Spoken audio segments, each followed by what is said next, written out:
Sir, news from the underground. Okay.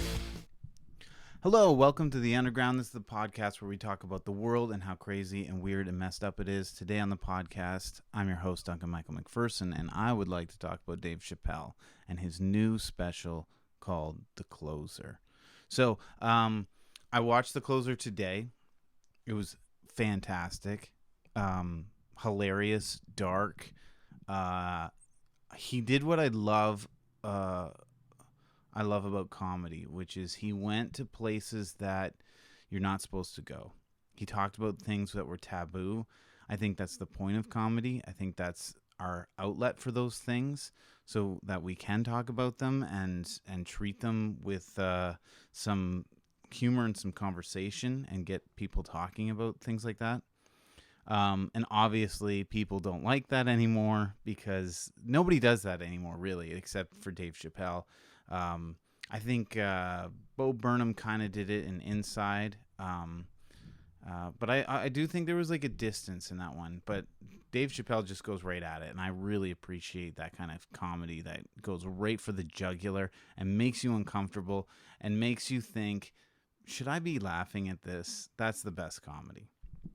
Okay, so Dave Chappelle, most of the special is about the LGBT community and specifically the trans community because they've been upset with everything he's ever done, basically, and they've called him transphobic and homophobic and stuff. So anyway, NPR wrote an article about him. This is the article here, if you can see my screen. For Dave Chappelle, punchlines are dares. His new special, The Closer, goes too far. Like, what could make you want to watch his special more than the idea that he goes too far? I think, like, that's what I want in a comedy special. I want it to go too far.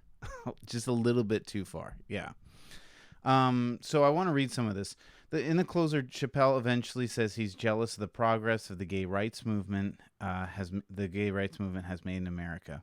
He says, if slaves had oil and booty shorts on, we might have been free 100 years sooner, he cracks. But lines like that assume that the struggle over oppression is a zero-sum game. That's because some gay people have access to white privilege in America. All their concerns about stereotyping and marginalization are hollow and subordinate to what black people face. Now, that's not at all what Dave Chappelle was trying to say. He tells a story in that about getting into a fight with a trans person, I think, or a gay person at a nightclub, which from his telling of the story, this trans person or gay person, I forget which one it was, started the fight with him, took a swing at him, and he swung back. And they called the cops. And so what he was saying is that because this person's white, whether they're gay or trans or whatever, they can call the police, and a black person would never do that because, you know, black people are afraid of the police because of things like George Floyd. And so the idea that Dave Chappelle was trying to get across is that gay white people can just become white for a minute and call the police and then not have to deal with their minority status. And I think he's correct, right? Like, you know, being black is much different because you can't just turn it off. You can't pretend, you can't hide. And I think that's what Dave Chappelle was accusing this trans person or gay person of doing, was, you know, turning off their minority status as a gay or trans person, an LGBT person. And, you know, black people can't do that. They don't have the ability to do that because they're what's oppressing them, what is their minority status, is so in your face and visual because it's their skin. And this idea that he's saying that oppression is zero-sum game, he's not saying that at all. I don't know even where this is coming from, really, because that doesn't make any sense. That's not what he's saying at all. I just said what he's trying to say. He's saying because some gay people have access to white privilege, all their concerns about stereotyping, marginalization are hollow and subordinate to what black people face. Yeah, I mean, he's kind of saying that being black is worse, and I mean, slavery. is worse. Like, I don't know what the argument is here. It just, one of the things that it bothers me is this, like, competing for who is the most marginalized. And I just think, like, I mean, obviously I'm white and male and I don't have to deal with any of those things. But I just think, like, we're missing the point when we're arguing about who's the most marginalized, right? And Dave Chappelle, I guess, is guilty of this a bit, because what he's saying is that black people are the most marginalized. But I don't like this argument of who's the biggest victim. I don't think is a productive argument, because it doesn't really matter, right? Who the biggest victim is. What matters is how we progress out of this.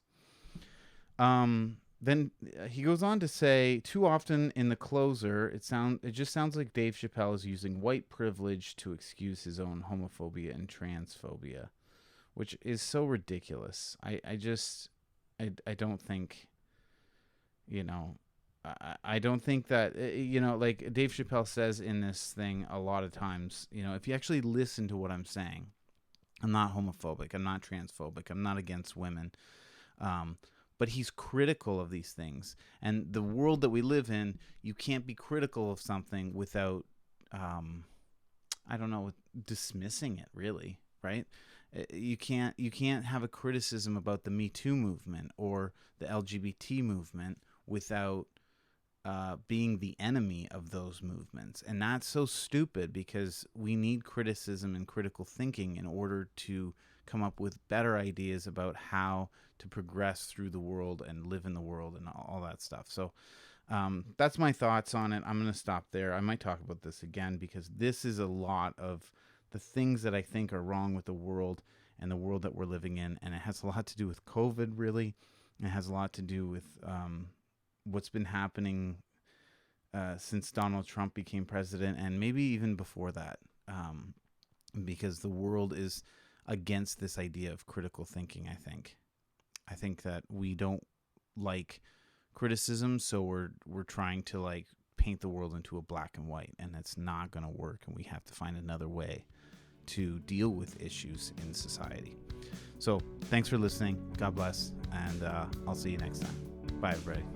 Thanks for listening to The Underground. Please subscribe on YouTube to help this channel out, and like and share it on social media. Thanks, everybody. Bye.